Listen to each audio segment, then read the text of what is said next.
Previously on Follow the Leader. Today, we are playing And You Shall Shatter Temples by Anna Landon. For those of you who are new to this game, here are the basics. They built their temples in the ashes of your homes. They filled their coffers with gold they earned with your sweat and suffering. They fill your mouths with their names and demand you worship them. They unfurl their flags over battlefields where they spilled your blood and never their own. Sing songs with the words they could not take from you. Raise the banner woven from the flags you stole back from them. Arm yourself with the swords you forged from their discarded bones. And You Shall Shatter Temples is a game about rising up against an overwhelming power that is trying to crush you. The Domain of Order is a fun thing to act against, like narratively speaking. Ain't it always just? Ain't it just the way? And specifically, the God of Laws does feel quite good. And the door, the camera like pans past the door to see a pair of deckhands just kind of like snoring next to the door, acting effectively as guards, but mostly just chilling, as a woman with red hair and tattoos balances the captain's hat jauntily on her head and says, "Don't worry. As soon as we get where we're going, you can have your boat back." And it stops, like it freeze frames on her, and the color leaches out. It becomes sepia and woodcut as the wanted poster unfurls onto the screen.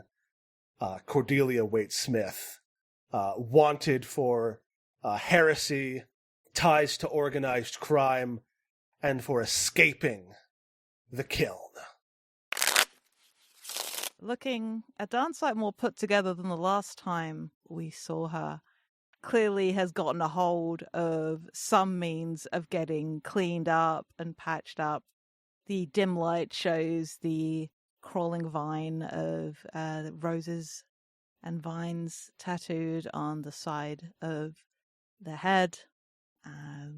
The same sepia tone washes over the screen as that woodcut effect comes in again, and the name Nesmi Kazel comes up. Crimes listed for so many. A figure melts out of the shadow of the room. The camera cannot quite focus properly, but there's more color there than there was the last time the camera tried to focus on this person.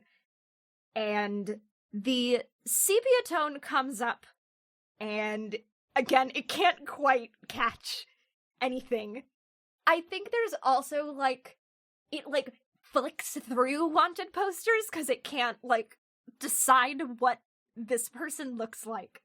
No one can pin down the face. And the name comes up, and it says Vi Dumarche, wanted for blasphemy, necromancy, and escaping from the Kelm. And we see a mirroring shot of these two figures in the present, Nesmi's sharp profile and his incredibly indistinct one that's hard to focus on. Mm-hmm. I think they say, I'm going to abstract something along the lines of the feeling goes both ways. Mm. And I just, because I'm on my bullshit, I just like the idea of is it a rack focus, which goes to sort of Cordelia in the background, mm-hmm. framed between the two of them on the beach, because I'm about my bullshit. Yeah. Sweet. Because of course. Because of course. We know what the fuck we're about.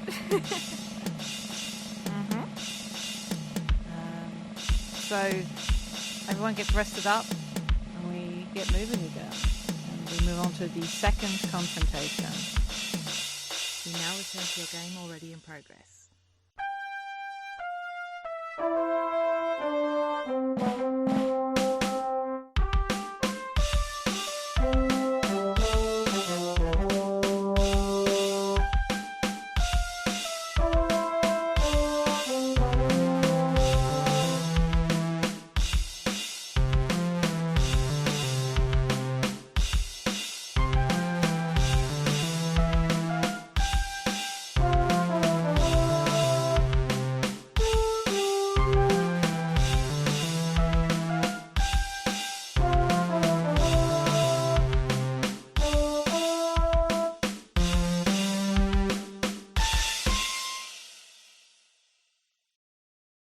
We move further ahead, and our path is blocked by the second symbol of divine power. Which one of them is it? Again, we work together to describe it, and then one of us will step up and attack it. Because the third confrontation is before the throne, which should be the last symbol. So, just to clarify. I mean, I kind of like if it's the scales at this point. Yes. For sure. Climbing this tower. It could be that. I kind of like almost like this, or it's almost like what if it's more of a bridge? Like from the distance, it's a tower, but I'm just imagining like this visual of scales being this bridge that's constantly like in flux. Like, say, like it can be weighted one way or another, but this very terrifying bridge formed of this set of scales. Incredible. But again, it being this like large physical structure that has to be in the same way that like law is, or at least the way we're painting law in this world is very unyielding and solid, despite the fact that like that Hogfather quote about grind down the universe and show me a grain of justice.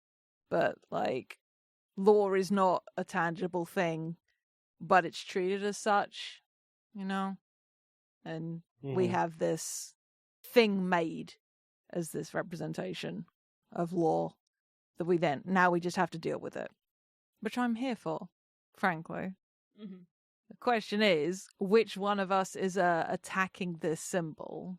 And it can be any of us, to be clear. Like, the text doesn't say each of you can only attack a thing once, because otherwise, like, the next time you roll detractor 1 doesn't make any sense if each of you only gets to attack one thing. Yes. So I just hate rolling. Haven't I suffered enough? Shakes my fist at the dice gods. Yeah, the roll's very open roll. Yeah. I was going to say, but I don't want to say you have to give it up, but this could be where the cache of gear comes into play. Like if you wanted to help whoever does the roll, but then you wouldn't have access to the cache again. That might be worth it. I was thinking it could be a weapon, but it could be some sort of way to traverse this bridge. Cute. It's one of those things where you have to keep every tile balanced, or else the whole thing just collapses underneath you. I have a pitch to you, Mac, about why this is Vi's roll. Yeah, okay. About how they're made of V is made of secrets, and to speak around truth and stuff like that. And given that this is the scales, I'm thinking about in ancient Egyptian mythology, the trial where your heart is weighted against the feather, and it's all about like truth and if you've been a good person, and like Vi being able to manipulate that. Because they are V is so adept at using truth. Like, it's getting a little metaphysical, but like one of the things you was talking about was how V knows how to. That's all of Vi in a nutshell is metaphysical. Exactly. Vi metagames the fuck out of fucking everything, right? But yeah, but this is also an individual who is so used to balancing truth. What to say, what not to say. I just like that in this instance. Watch me. I don't have macros. I have to do this manually. What the fuck? Use a dice roller.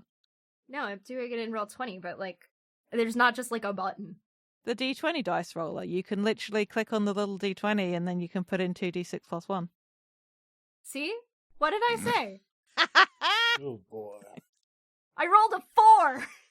Okay, look, on a 6 or less, you hurt them, but you lose something in the process. What is it? If you want to, you may choose to lose the card that represents your means of fighting, but you do not have to be clear. But also, like, if you roll a 6 or less, you have done all you can do this round, but your efforts have helped others. One of your fellow players rolls next and may do so with advantage. Yeah. So I think the thing is that, like, yes, that should work. But if we go with the literal meaning of weighing the heart against the feather to see if you are a quote-unquote good person, Vi tips the scales all the way down. Mm-hmm. Because I would not call Vi a good person. Or law-abiding, which I suppose is the metric here. Which I can also... The same would be true. Let me be clear. But, yeah. Vi... I think what this is that Vi's existence breaks the scales. Perfect. Good. Love this. Love that for Vi. Because Vi doesn't follow the natural order of things, but then again, Namika also doesn't let the natural order of things be followed. Mm-hmm. And the hypocrisy of that breaks some shit. The thing about this is that, like, I'm not taking Vi's secrets from Vi, right? No. Like, I can't do that. No, I agree. And all, like, this is the problem with being so abstract in the way that I do things with this character, is that, like, Vi doesn't really have anything to lose. I mean, fair point. I mean, Vi can lose footing. We can do that. I mean, I could also point out Vi could lose part of himself, memories, whatever tethers them, tethers value to something. Like, again, abstract. Or we can go very literal and do lose footing. Well, if we abstract it into Vi loses a handle on what's tethering Vi to this world.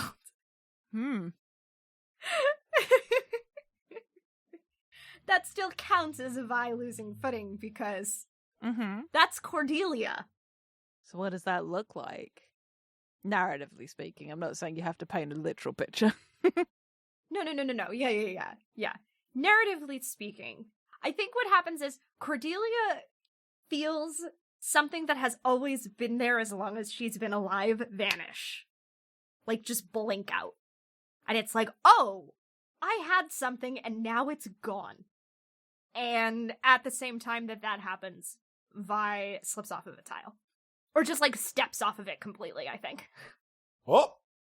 Okay. Cordelia, like, runs after Vi. Oh, no. How far do you fall? You fall, like, bad? Do we catch you? That's up to y'all. The visual of falling and being caught is very interesting and good. Like, given what we've talked about and, like about, like, the presence of Vi fucking with the scales completely as well. Like, that visual of Vi falling is very good. Yes. I mean, the question, I suppose, could be, like, are we, like, roped together, like, for safety as we climb this structure? Is that what it looks like? Like, that whatever spiritual tether that is gone, and maybe why Cordelia doesn't realize that Vi's going to fall until it's actually happening. You know? Yeah. I'm just throwing shit out there. Well, so what do you want to happen, Mac? What do you want to have happen?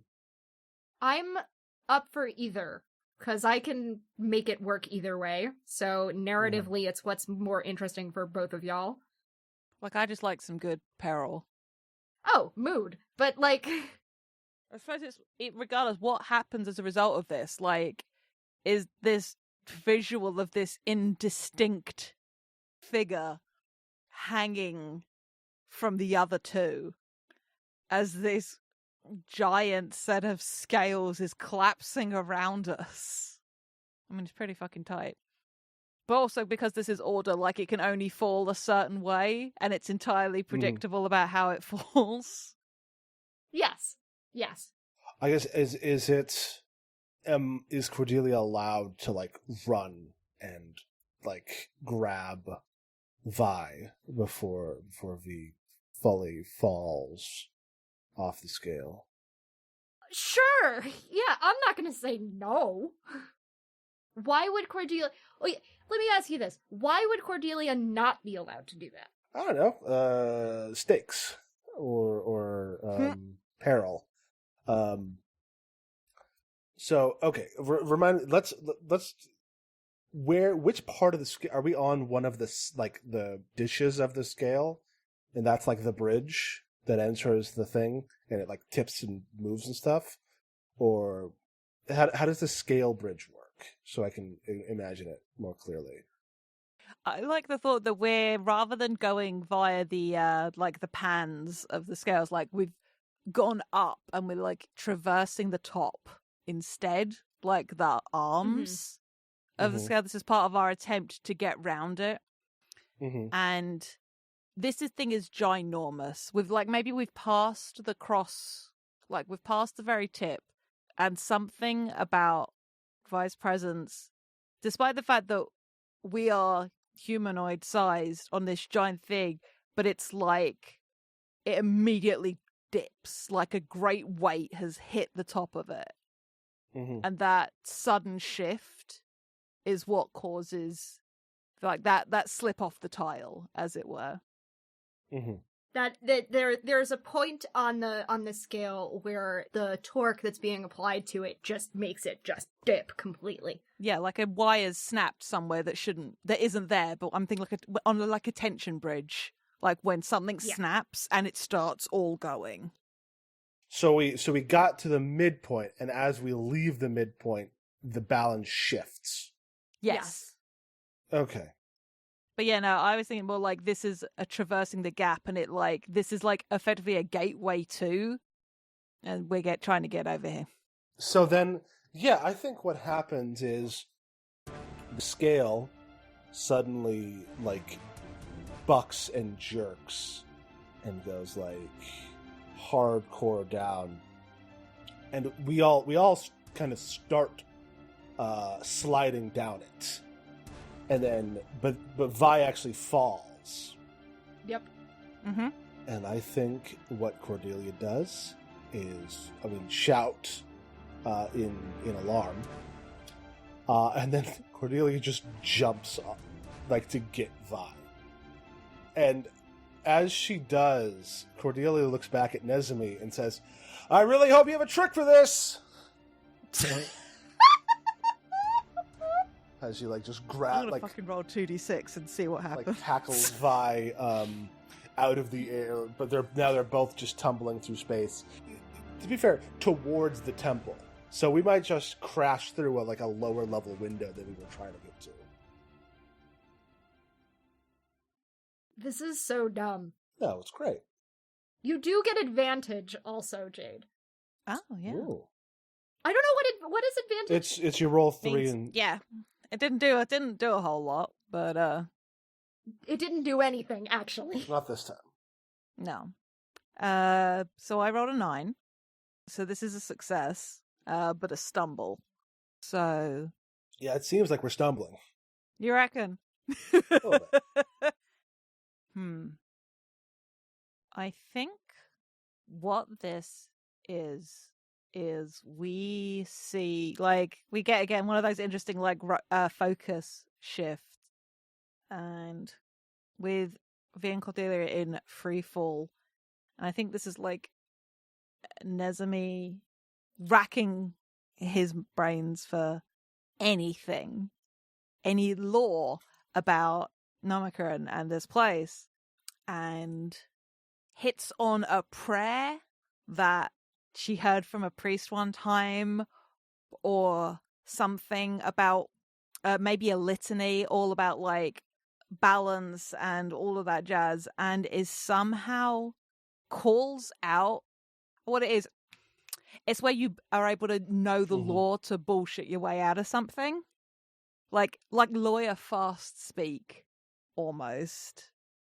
And the dish of the other side of the scale, the scales go to right themselves, and Vi and Cordelia are caught in the pan of the scale as it sort of swings back into its correct place.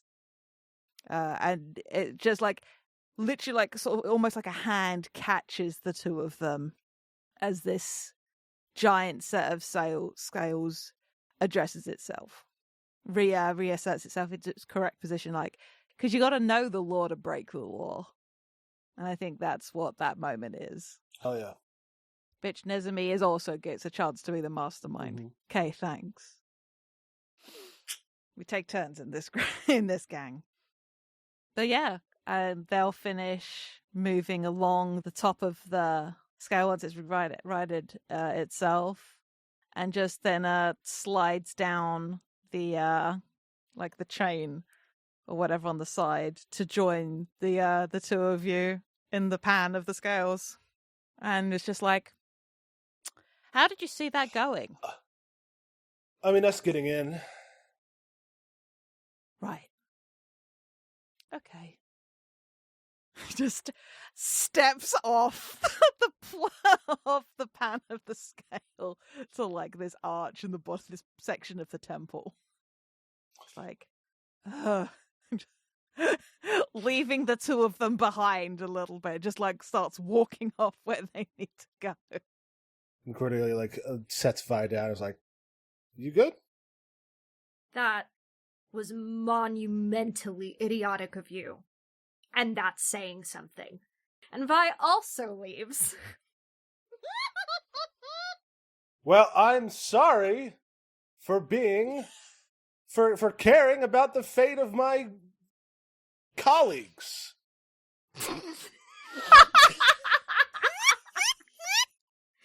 Oh, that was a word that you picked, Cordelia. Incredible. Colleagues? Really? She's Fuck. That tether's still gone, by the way. no. So, final steps. Soon your journey is at an end. Just a few more steps to go. You have come too far to turn back. Only one more obstacle blocks your path before you have reached the Divine Throne. As you step forward to square up to it, draw a card each from the deck and then go around the group and describe something that has been broken, stolen, or lost by divine mandate. I don't know who wants to go first this time. Can I actually use the restroom real quick? Yes. I think Zach drew first on the second confrontation. Did you draw first on the first one, Mac, or did I? What do you mean on which one? On the first approach, who drew? I think I drew first on that one. Yeah, I did. Because I got diamonds and then it was two spades, one after the other. Yeah, and then it was, yeah. Yeah, so if you want to draw... And then Zach drew first. Yeah. So it's I'll your draw turn first, to draw yeah. first. Hell yeah, we got there. Nice, we did it! We did it! Go team. I'm drawing a card and I am not looking at it until Zach gets back. Mm-hmm. I'm back. Sorry. Welcome back. You're fine. We sussed out who's going to draw first. So Max draw their card. If you want to draw the next one, Zach, and then I'll draw one. Is this for the throne? Or No, this is for the the third the confrontation?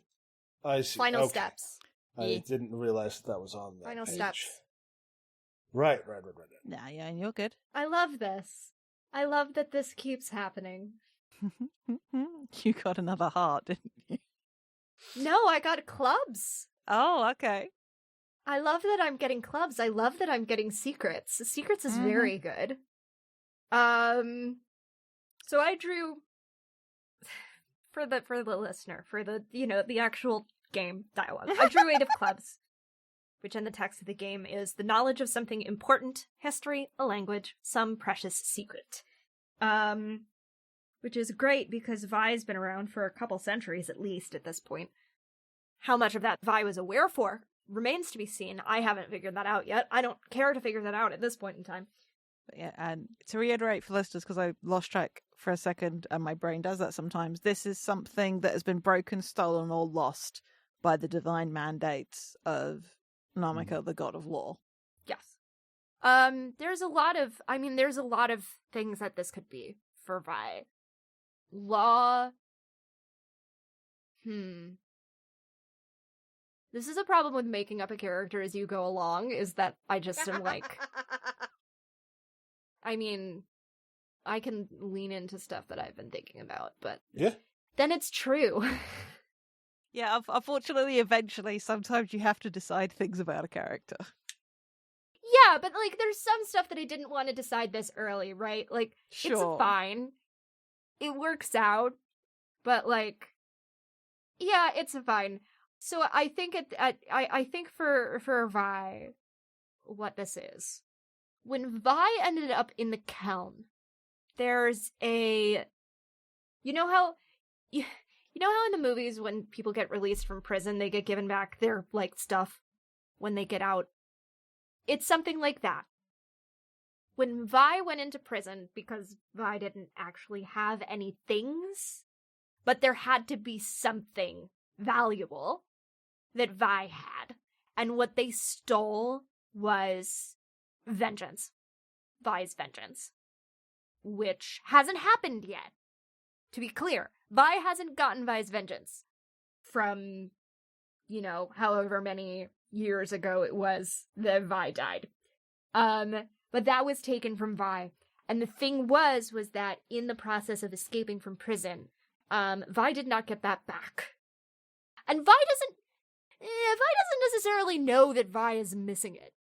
Vi knows that a lot of things are missing because Vi came back to being a big air quotes person, to being quote unquote alive, I guess, with like gaps in Vi's memory, obviously missing over 100 years at least of history and context of shit that happened. Like, this whole world is completely different. There's lots of stuff that Vi is missing. So as far as Vi is aware, like, that's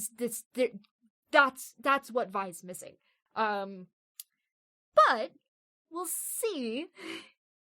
We will see if, and I just had another idea after I said that whole thing, and I'm gonna take that and I'm gonna put it in my pocket, and I'm gonna come back to that later.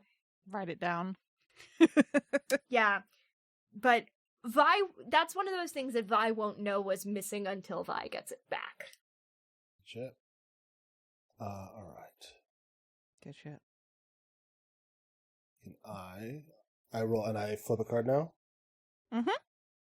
3 of Hearts. I lost something that I loved.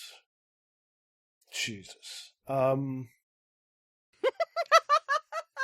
Yeah, I think, well, the thing was, Cordelia was in the Kelm because she had elected to abandon her life and duties as a marshal in exchange for what at the time was called the family, referred to as the family, which was some sort of like less than legal organization that she belonged to from like a young age. And the thing she found out when she got out of the Kelm, the thing she finds out as we return here, is that didn't save them. That they've been scattered to the four winds anyway, because the deal that she took was never going to actually insulate them from backlash. They were going to they're always going to find a new thing to catch them on. And so she went there. And she got out Nezumi, she got out the rest of the gang. But this thing she did was for naught. And it's Namika's fault. Or at least the priesthood. Okay, so I also drew a club. So the knowledge of something important, history, a language, some precious secret. I think being in the Kelm, and this is sort of, something was done to Nezumi in the Kelm to prevent her from accessing the full extent of her network, of the things that she can do. Maybe it was magical in nature, like blocks placed within his mind that prevented him from being his full self as much as anything.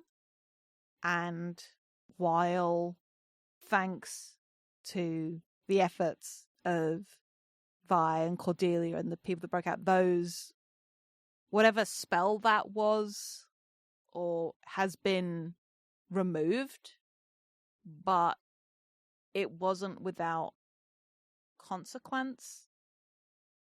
And I think, really, I don't want to say that Nezumi's mind was broken, but a form of trauma was done to them that I don't think they're fully aware of the scale of yet. In a similar situation to Vi's.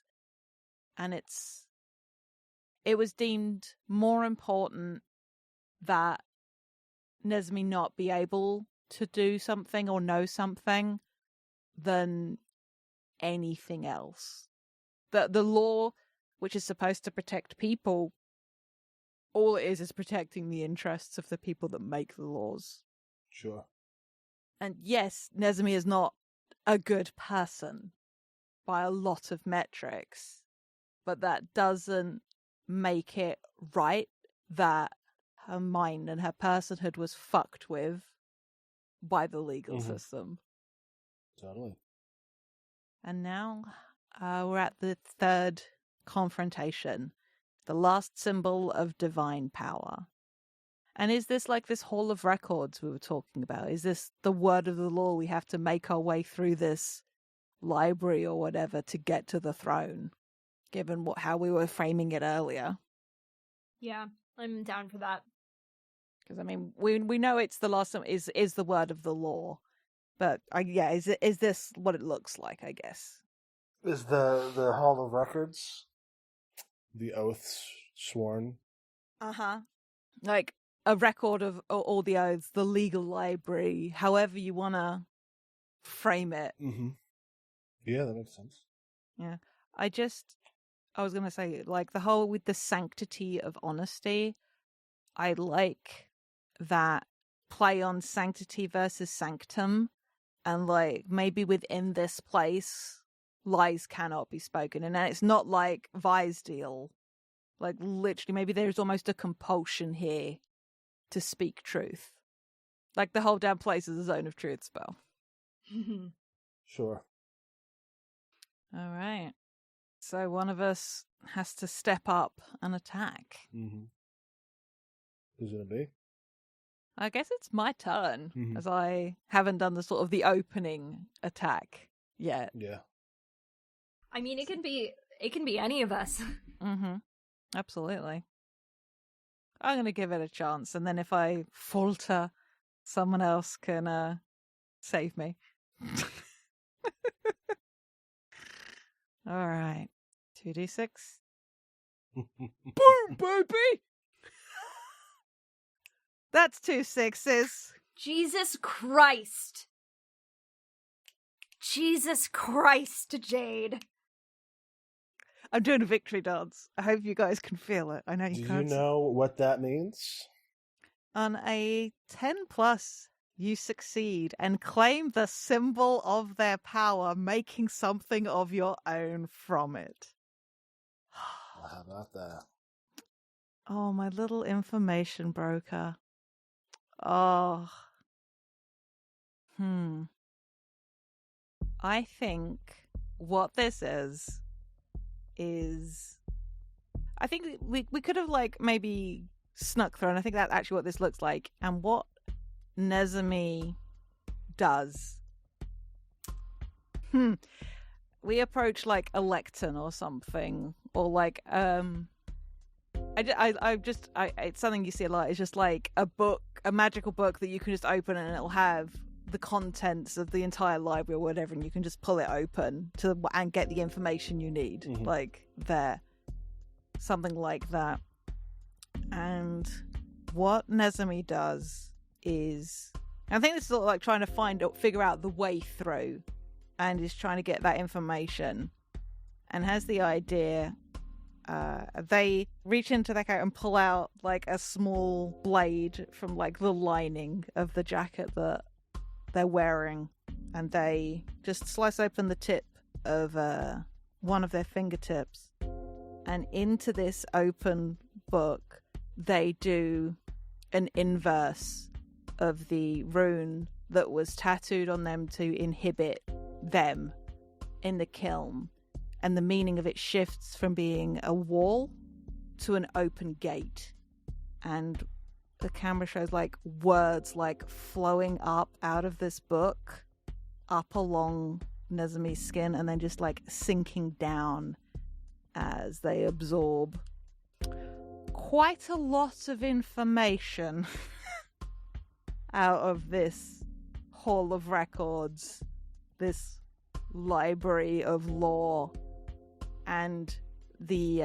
iris of their irises sort of spread out, like taking over the whole sclera for a moment, the same sort of inky blackness that is their normal eye color, just for a moment as this sort of floods into them, and then it sort of contracts back so they look normal again, and turns to the others, and it's just like, well, let's see how they do without all that legal precedent then. Well, they'll still have the physical copies, won't they? As Cordelia pulls out a lighter. Maybe.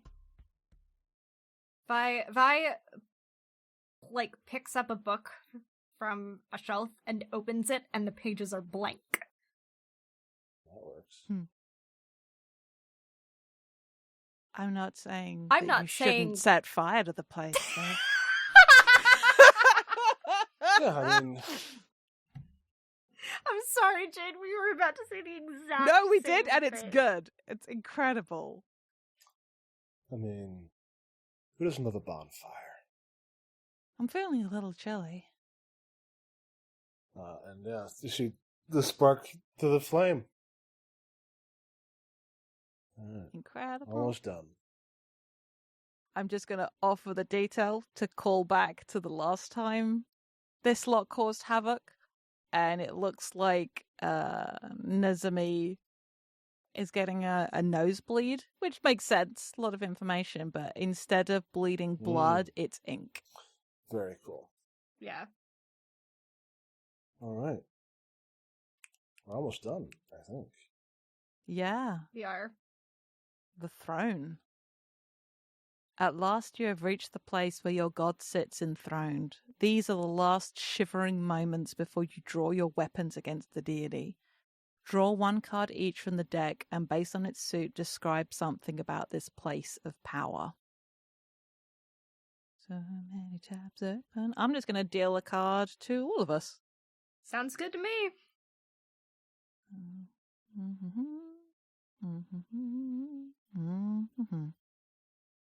Let's lay it out, friends.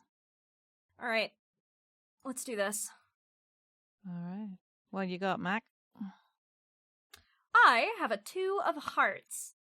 Hearts being the domain's atmosphere, how it makes you feel, or emotional connections to have to it. I want to say the other 2 cards. Okay, I got, I think this is my one. It is. Good. I got a diamond, specifically the jack. Not that the value on it matters too much, which, again, refers to the material, the physical aspect of the environment, sights, sounds, and scents. What you got, Zachary? I got diamonds as well. Material, physical aspects of the environment, sight, sound, sense.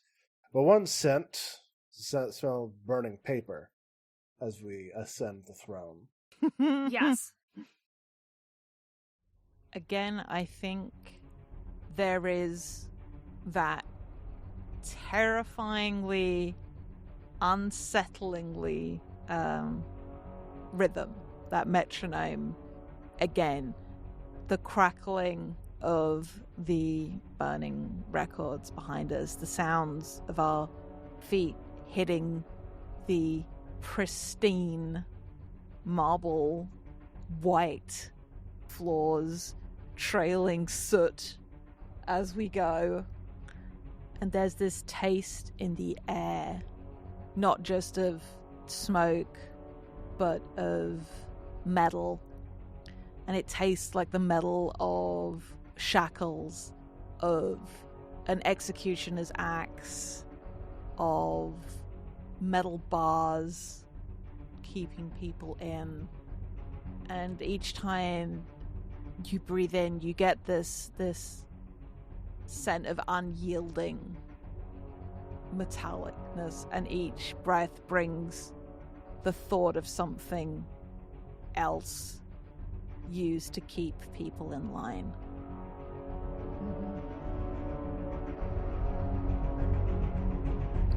I'm trying to decide if it's dark because justice is blind, or if it's bright because when you move into a court of law, the truth gets laid bare.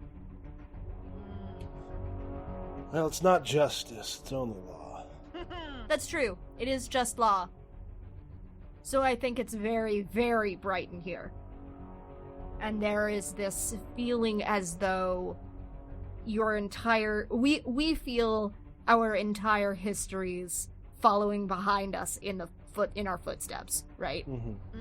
Like every step that we take writes more and more and more of ourselves, even the stuff that we have kept to ourselves for the time that we have been alive. So just more and more and more of us being laid bare with every step that we take, feeling more. This is truly the mortifying ordeal of being known. And the further we walk into this room, the more we are seen. And it's not evident to the other three, but it is evident to Namika.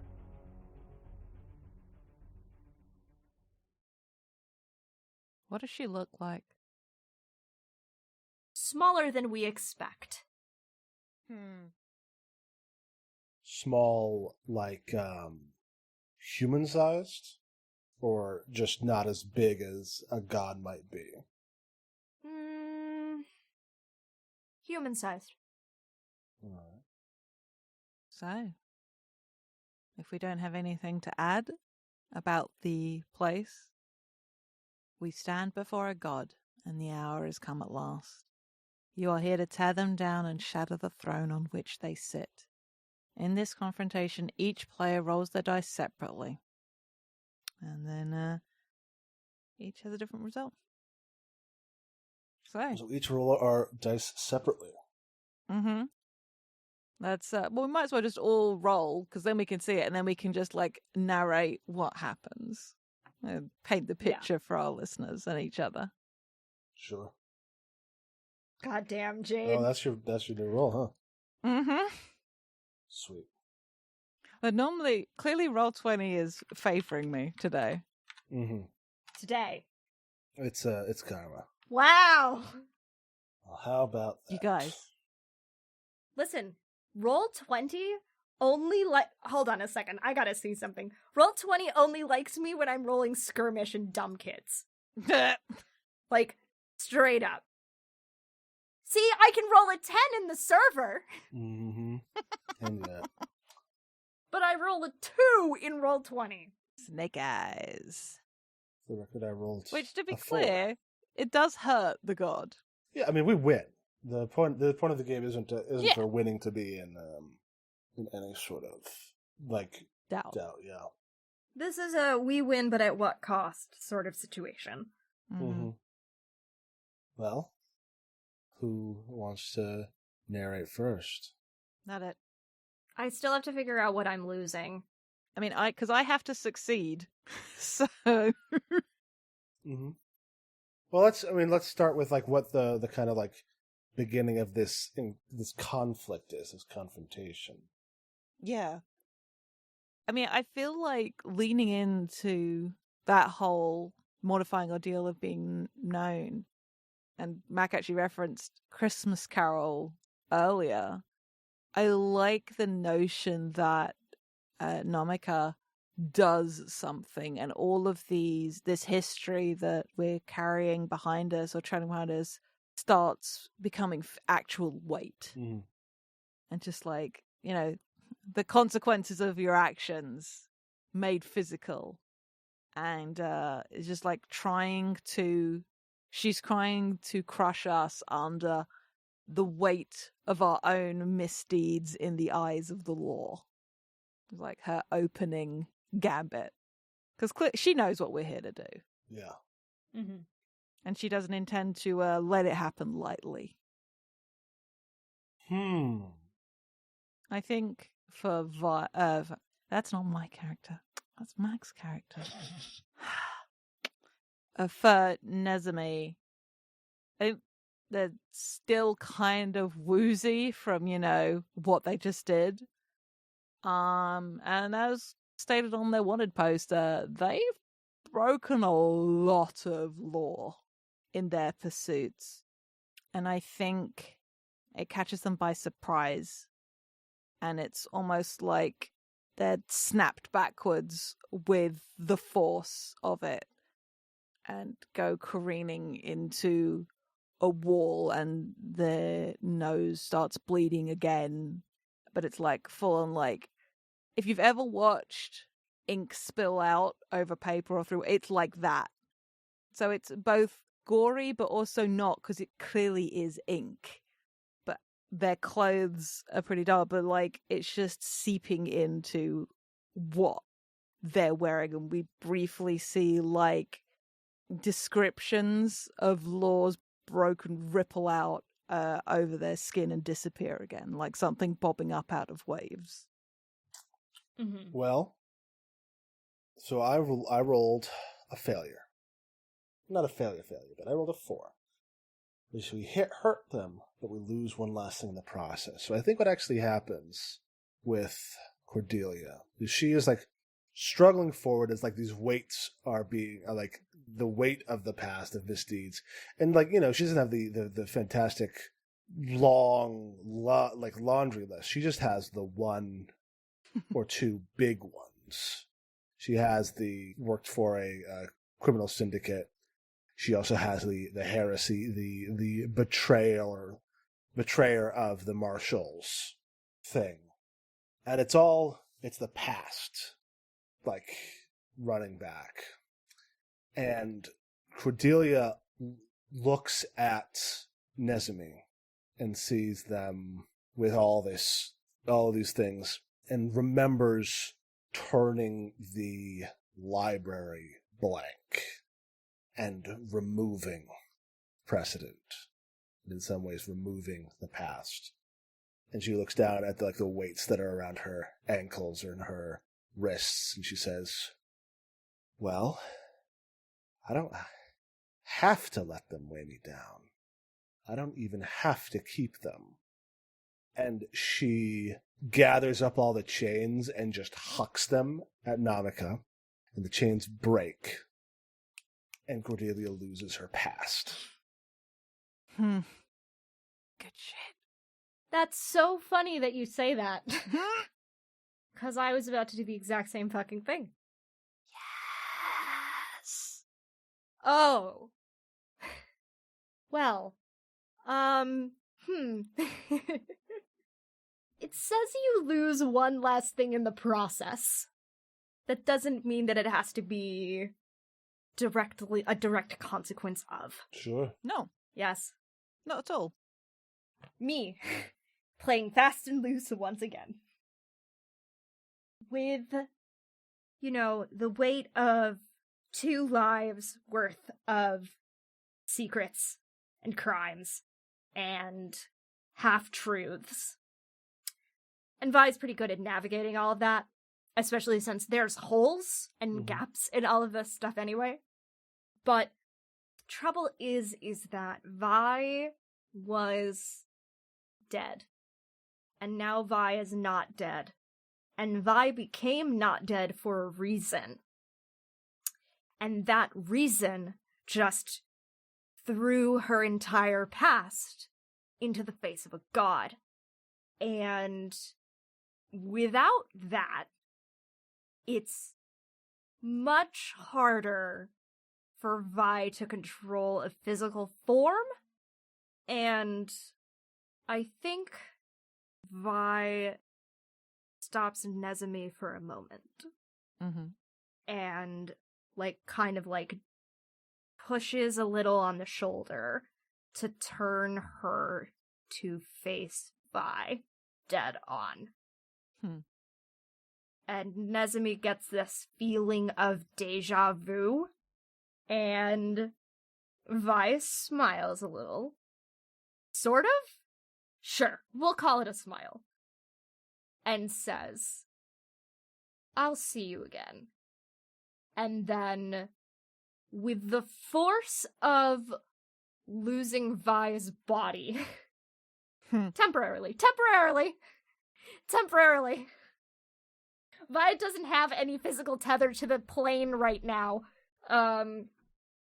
shoves Nezumi closer to Namika. Cool. Very cool. I'm putting the temporarily thing here because I'm like, this is not character re-death. Like, I'm not doing that, but I can't, like, I cannot in good conscience not throw the, like, there has to be consequences to, and this is stuff that, Yeah. like, and I'm like, I want to play into that. I think that's fun. Sorry, Cordelia. Mm-hmm. Yeah, I mean, listen, that's fine. I actually had a different idea on how that could have worked, but your way is also... I would like to hear your idea later. Because we can probably play into it for the future. Mm-hmm. But, please carry on. But for now, Nezumi has a goddess to kill. Nezumi, almost with like that. That's Cordelia. Please. As Cordelia, like, with swinging a weight on a chain, is like slamming it into the throne of Namika.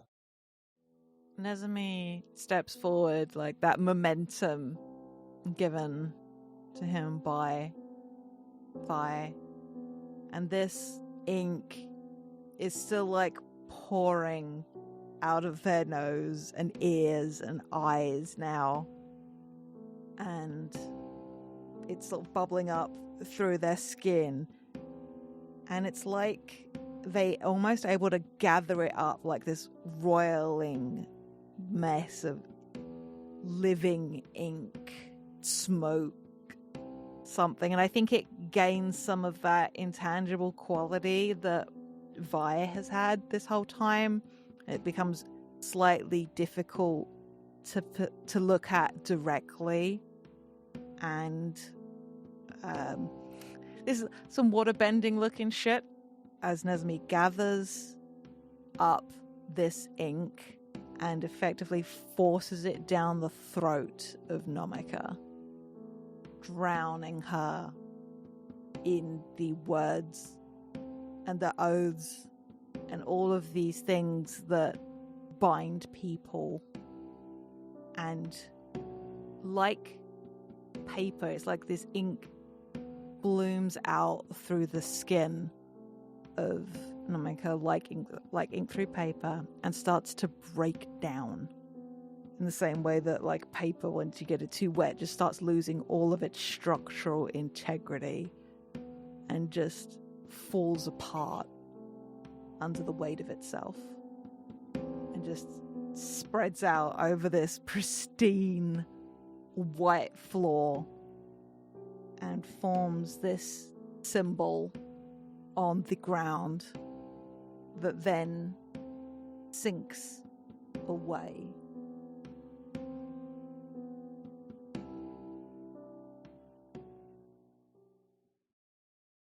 Because on a 10 plus, which I rolled an 11,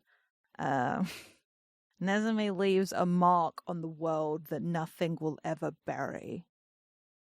And I think what that is every bit of legal documentation has this tiny little symbol on it. And it's a rune or it's a symbol of some kind, but if you look at it sideways, it kind of just looks like a mouse curled up, tail like wrapping up around itself. Because there's always a loophole if you know what you're looking for. Oh, yeah. Good shit. Good shit. So hey, we dethroned God. Go team. Go team.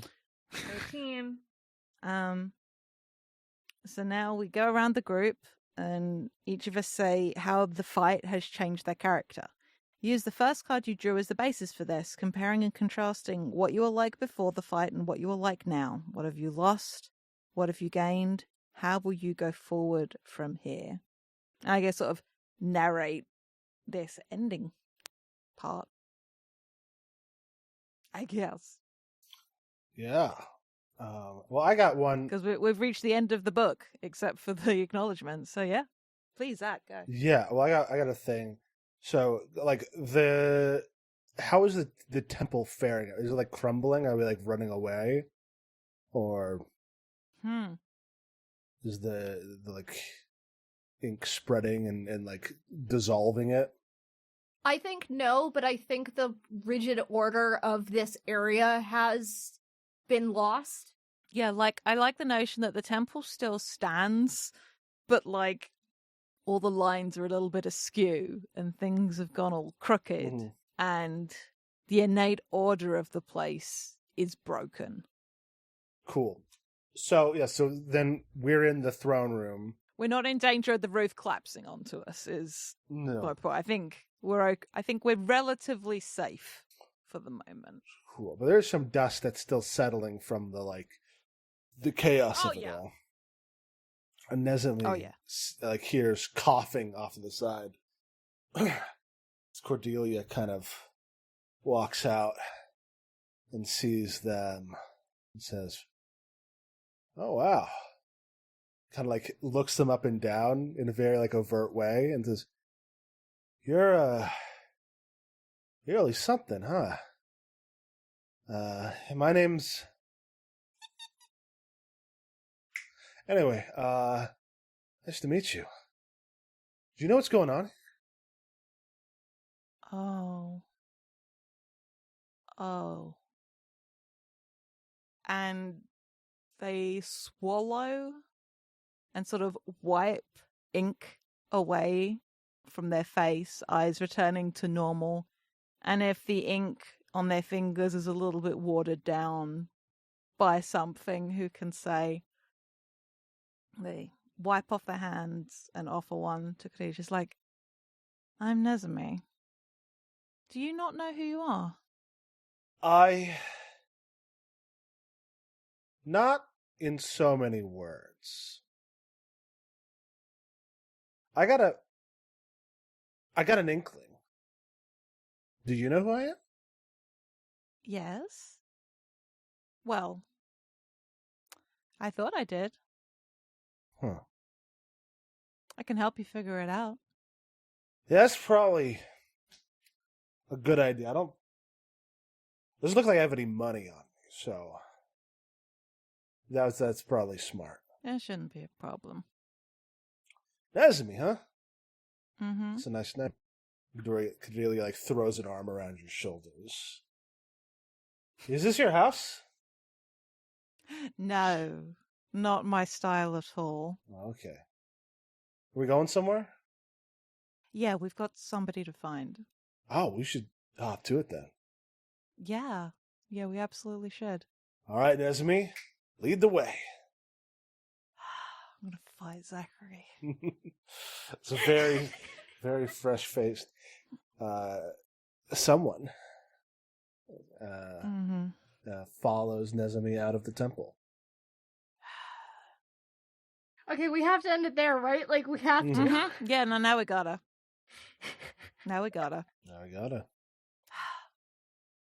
Good shit.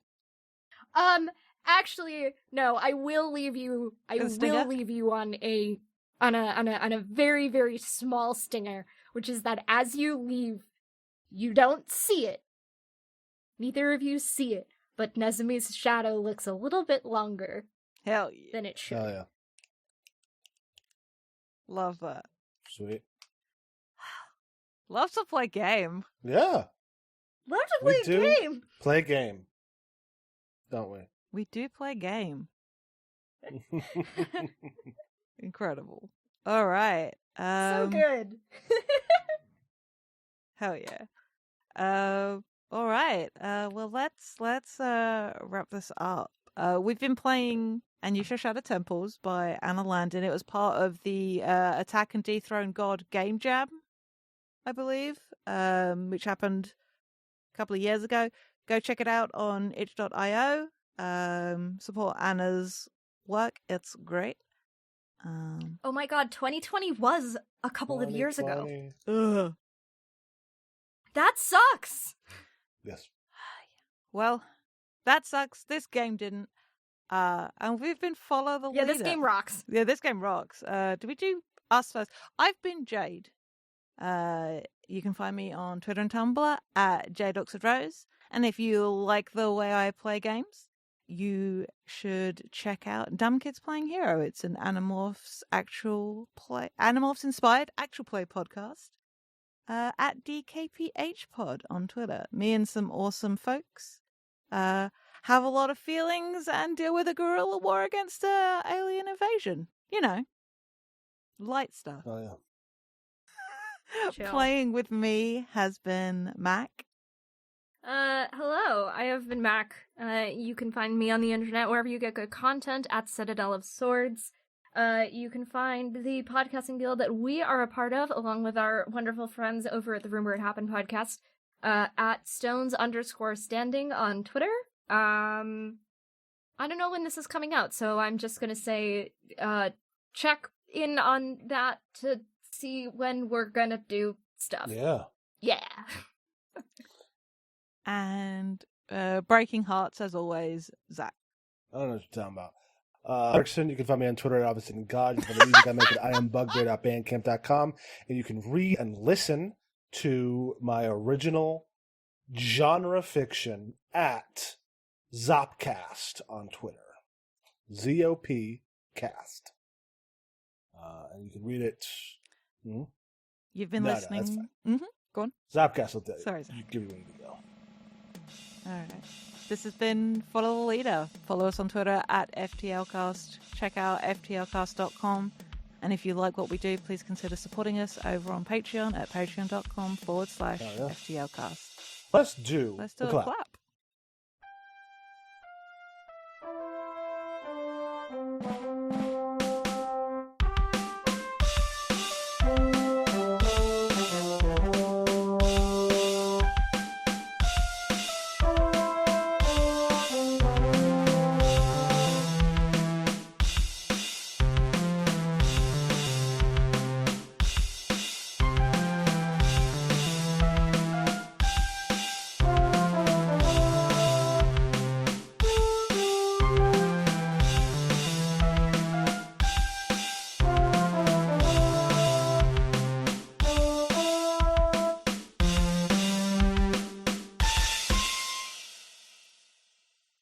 Hi, it's August, and I just wanted to thank you for listening. If you've enjoyed us, please consider leaving a rating on your podcast platform of choice, telling your friends about us, or tweeting about us using the FTLcast hashtag. We are also part of a nonprofit podcasting guild called Standing Stones Productions.